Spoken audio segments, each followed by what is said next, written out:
Hello, good morning, children. This is MD Ramzan Beg.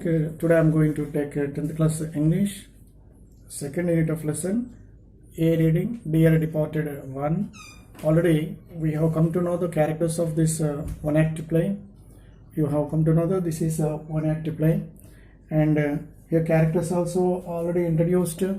After this, in the previous class, we have come to know that Mrs. Slater and Henry, both these were going to remove the bureau from the upstairs to the downwards. And then that little girl Victoria asks why her father is going to do these things. But she recognized the thing of this, the act of these people, that they are going to cheat. So the girl says here, are you planning to pinch it? Steal means taking something in secret. So then Henry says like this, all of you come to this page number 37, remaining part, let us see that. You see that? Henry asks, Henry says, mother and I are going to bring grandfather's bureau down. Victoria says, are you planning to pinch it? Henry says, shocked, no, my child, grandpa gave it to your mother before he died. And Victoria says like this here, this morning, she puts the question. Henry says, yes. Victoria, hey, he was drunk this morning. Mrs. Slater appears carrying a handsome clock under her arm. Then Mrs. Slater comes and says like so, I thought I would fetch this down as well. She puts it on the mantelpiece. Our clocks worth nothing, and this always appealed to me. She also took that a clock from her father's room, and she was interested to take that clock. She kept it on the mantelpiece. Mantelpiece is a word that it is a shelf which projecting from the wall over the fireplace. That is a mantelpiece, not a mental piece it is. Next you see that next page. Victoria says, that is grandpa's clock. And then Mrs. Slater says, be quiet, be silent. Let us, it is ours now. Come, Henry, lift your end.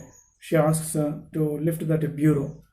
Then you see in the bracket, Henry and Mrs. Slater, very hot and flushed, stagger in with a pretty old-fashioned bureau containing a locked desk. That is the thing here. And they put it where the chest of drawers was, and straighten the ornaments, etc. There is a knock at the door. The knocking is repeated. So when they were doing like this, here removing the bureau, at the time someone knocked at the door from outside. Then Victoria ushers in Ben and Mrs. Jordan. The latter is a stout, complacent woman with an irritating air of being always right. She is wearing an outfit of a new mourning, M-O-U-R-N-I-G, mourning, not M-O-R-N-I-N-G, mourning, not it is. This is a mourning, which is very sorrowful and weeping like that. Ben is also in complete new mourning, in sorrowful mood. He is rather a jolly little man, but at present trying to adapt himself to the regrettable occasion. Then Mrs. Jordan sails into the room and solemnly goes straight to Mrs. Slater and kisses her. The men shake hands. This is the thing here. They introduced themselves, they shook hand each other, men, but it is Jordan, Mrs. Jordan, she rushed into the hall, into the room. Then you see that Mrs. Jordan, well, Amelia, and so he has gone at last. She said like this here, he has gone. Who has gone? That is their father. He has gone. Mrs. Slater, yes, he has gone. He was 72 a fortnight last Sunday. And she sniffs back a tear. And she is trying to cry. And she is expressing like that here. And she also told her last Sunday, last fortnight, he was 70 years old. Then Ben says, sharply. That is, in actively he said like this here. Now, Amelia, you must not give way. We have all got to die at some time or other. So everyone goes, nobody stays in this world. He comforts like this here. Mrs. Jordan, and now perhaps you will tell us all about it. Mrs. Slater, father had been married this morning. He went out soon after breakfast to pay his insurance. So Mrs. Slater says like this here, father went out to pay his insurance in the morning after breakfast. Then Ben says, my word, it is a good thing he did. Mrs. Jordan, he always was thoughtful in that way. He was too honorable to have gone without paying his premium. That means he always is good. He is a good father. Is good in paying the premium. That is the insurance payment properly. Then next you see that here Henry says here. And when I came in, I found him undressed, sure enough, and snug in bed. He completely in the bed. Mrs. Slater says, and when we had finished dinner, I thought I would take up a bit of something on a tray. He was lying there for all the world as if he was asleep. So I put the tray down on the bureau, correcting herself here on the chest of the drawers, and went to waken him. Then a pause. He was quite cold. That means he was dead. Henry, Mrs. Slater says like that. She took that biscuits and something to the room of her father, but he was lying there. He became cold. That means he died. She gives the information what happened. Mrs. Slater again says. Then a pause. They wipe their eyes and sniff back at yes. Mrs. Slater, rising briskly at length in a business-like tone. Well, will you go up and look at him now, or shall we have tea? That Mrs. Slater asked. Mrs. Jordan, what do you say, Ben? Ben says, I am not particular. Mrs. Jordan, surveying the table means looking out, looking at the table carefully. Well then, if the kettle is ready, we may as well have tea first. She asked like this. She wanted to take tea first. Laterally, they want to go up to the upstairs, and they wanted to see their departed father, Henry. Mrs. Jordan says like this, surveying that table, and she said like that here. Mrs. Slater puts the kettle on the fire and gets the tea ready. Later, Henry says, one thing we may as well decide now is the announcement in the papers. So directly he was coming to the point here. What is written in the papers? They wanted to see that. What do you think of that written in the papers? Children, you have to guess it. Mrs. Jordan, I was thinking of that. What would you put? A pause. Mrs. Jordan says, well, we will think about it after tea, and then we will look through his bits of things and make a list of them. There is all the furniture in his room, so they wanted to do something after the tea. Henry says, there is no jewelry or valuable of that sort means that type, that kind. Mrs. Jordan says, except his gold watch. He promised that to our Jimmy. Mrs. Jordan says about Jimmy. Jimmy is that is the daughter of Mrs. Jordan. Mrs. Slater promised to your Jimmy. I never heard of that. Their father promised to whom he promised. She does not know. Mrs. Jordan, wow, but he did, Amelia. When he was living with us, he was very fond of Jimmy. Fond means very interestingly like that manner. He was very fond of Jimmy. Mrs. Slater, well, amazed, I don't know, she told Ben. Anyhow, there is his insurance money. Have you got the receipt for the premium he paid this morning? He asked the question. Mrs. Slater, I have not seen it. Then Victoria jumps up from the sofa and comes behind the table.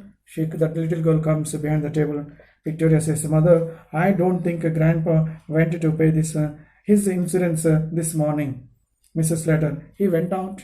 Then Victoria says, yes, but he did not go into the town. He met old Mr. Tattersall down the street, and they went off past St. Philip's Church. So little girl says he did not go to the insurance office. Grandpa went to church. Ben is going to say like this here. Do you think he has not paid it? Was it overdue? Overdue means which is not paid. The premium which is not paid. Overdue. Then Mrs. Slater says, I should think it was overdue. Then Mrs. Jordan, something tells me he has not paid it. Then Ben says, the drunken old beggar. He was scolding manner, used these words. Next is that Mrs. Jordan. Next page. You come to the next page. Mrs. Jordan, he has done it on purpose, just to annoy us. Just to annoy us. Annoy means to get irritated or irritation, to get angry, little angry.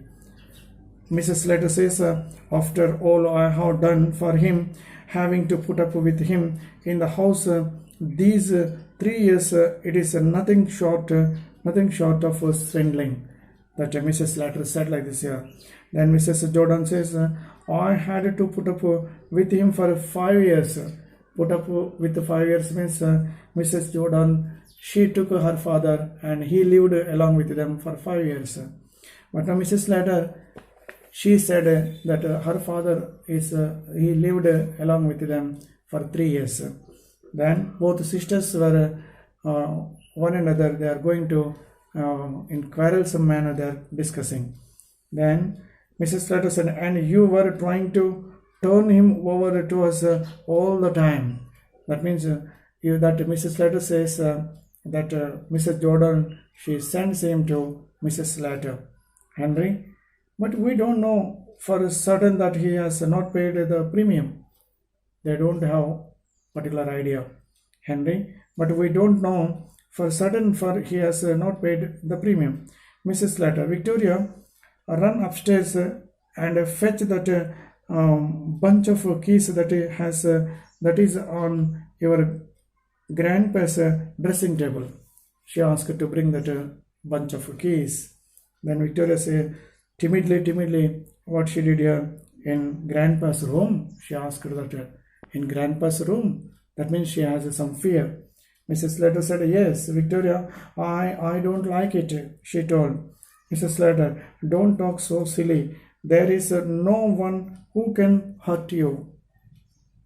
Victoria goes out reluctantly, unwillingly. She went out to the girl. Well, see if he has locked the receipt up in the bureau. Then you come to the next page. Ben, in this thing, he rises and examines it. Mrs. Jordan says, also rising, where did you pick that up, Amelia? It is new since last I was here, she told. Mrs. Jordan says, they examine it closely. Mrs. Slater, oh, Henry picked it up one day. See that? Mrs. Slater, oh, Henry picked it up one day. Victoria returns very scared and she closes the door after her. She rushed into the room. Immediately she closed the door. Victoria says, Mother. Mrs. Slater, what is it, child? She asked. Mrs. Slater asked like this, Victoria, Grandpa is getting up. That little girl told like this here. Then Ben says, what? Mrs. Slater, what do you say? She also surprised. Then Victoria, Grandpa is getting up. Mrs. Jordan says, the child is crazy, whether she is mad. Then Mrs. Slater says, don't talk so silly. Don't you know your grandpa is dead? She told. Then Victoria, no, he is getting up. I saw him. Little girl says, they are transfixed, stupefied. They are transfixed with amazement. Victoria clings to Mrs. Slater. What happens is that Ben says, suddenly, haste, listen, he told. Now, in bracket, end of this part 1, you see that what is given there. They look at the door, a slight chuckling, laughing. Chuckling is heard from upstairs. The door opens, revealing an old man clad in a faded but coat dressing, but gay, what do you call that here? That gay dressing gown, and he is in his stockinged feet, although over 70, he is vigorous and well colored. His bright, malicious eyes, malicious means which makes harm or hurt to someone here, malicious eyes, twinkle under his heavy reddish gray eyebrows. He is obviously either the old man that Abel Merriweather or else his ghost. Who is he? Whether Merriweather's ghost or really he is a man. Who is he? This is the information given in the end of this part 1.